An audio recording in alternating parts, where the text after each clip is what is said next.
Hi guys, and welcome back to Old Southern Kitchen and Garden. We are going to be actually working in the garden today, and I wanted to have a good meal when we're done and something that we'll both like.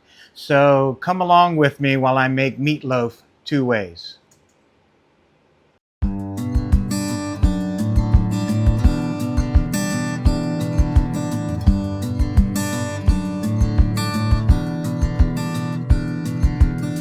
So if you've been a member of this channel for a while, I've already done the meatloaf the first way, and I will link to that in the description of this video.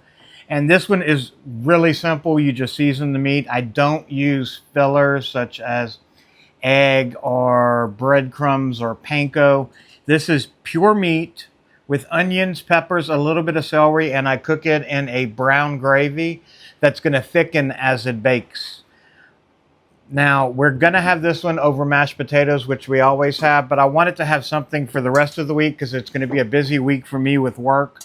I have a lot going on at work with new employees and private parties. So I'm going to do a second one that we'll be able to make sandwiches or just eat throughout the week. And we're not going to be eating the same thing over and over again. It'll be something slightly different. So what I'm going to do is I have a little over a pound of ground meat here. And to that, I'm going to add, as you can see, I have Guidry's Fresh Cut. And basically all that is your onions, bell peppers, and celery. And I mean, they use tricolored bell peppers. And it's all tiny diced, which is perfect for me. So I keep this, and what I'm going to do with the rest of it is put it in a bag, and I'm going to freeze it for the next time that I use it.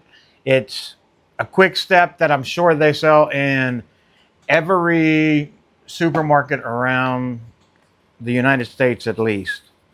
And to that, I'm going to add, I've fallen in love with this Kinder's or Kinder's seasoning. It's really good. The one I have today is a Brazilian steakhouse, and it has a little cumin, smoky flavors. This is a really good seasoning. I've been seasoning steaks with it, so I wanted to add a little bit to this also. And black pepper, of course. Then we're going to add some garlic. Basically, you're going to season this whichever way you want to season it. I'm seasoning it with stuff that we like. I'm only going to add a little salt to it because I am adding Worcestershire sauce. And we're going to also add a little barbecue sauce to this. So I'm going to add some Worcestershire sauce. That'll give it more like a steak flavor to it. And a Sweet Baby Ray's. I'm using the classic sauce because we are going to be adding stuff to it for the topping. So we're going to just add about 2 to 3 tablespoons in here for this amount of meat. So what this is going to do is it's going to give you that barbecue flavor throughout the meatloaf, which is what I want. So now we're going to just mix it really well. You have to remember, you want to mix it till it's combined, but you don't want to overwork it. If you overwork it, you'll get a hockey puck, deeply condensed meatloaf, which you don't want.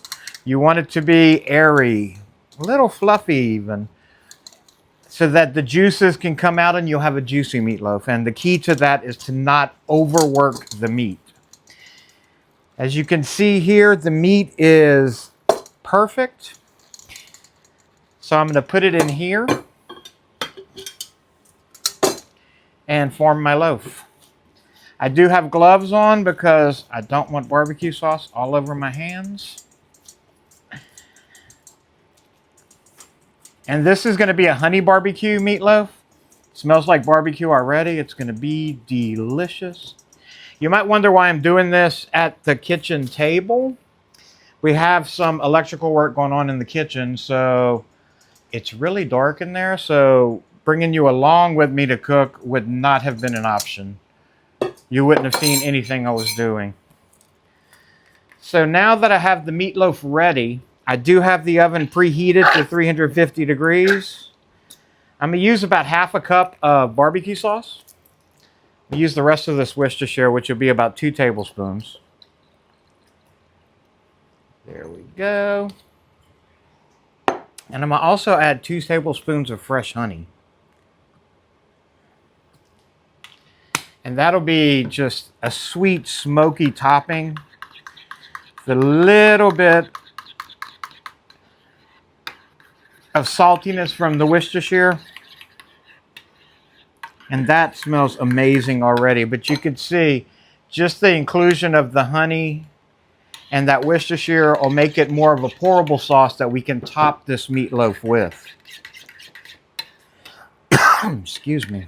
Been outside too much lately. So now we're going to just top the meatloaf. Want to make sure it's totally covered, and now I have barbecue sauce all over my hands. Scrape it all out because I do not want to miss any of that beautiful sauce. We're gonna show you the easy way to do this. Just tip it over and let some of it fall over to the other side. Now this is perfectly coated. And what we're going to do is I'm going to pop both of these in a 350-degree oven.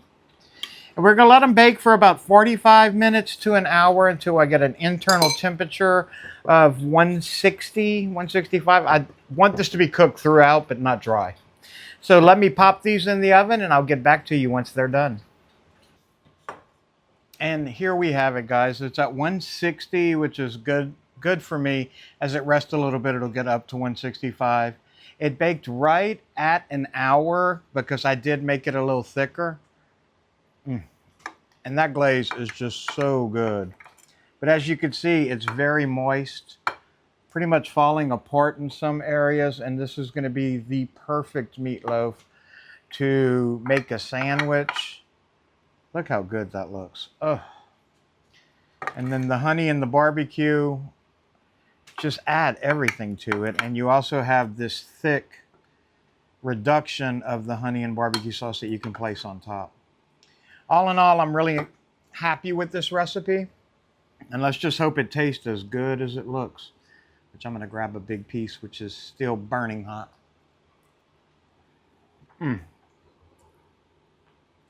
That is so good. The addition of the barbecue sauce inside the meatloaf makes all the difference.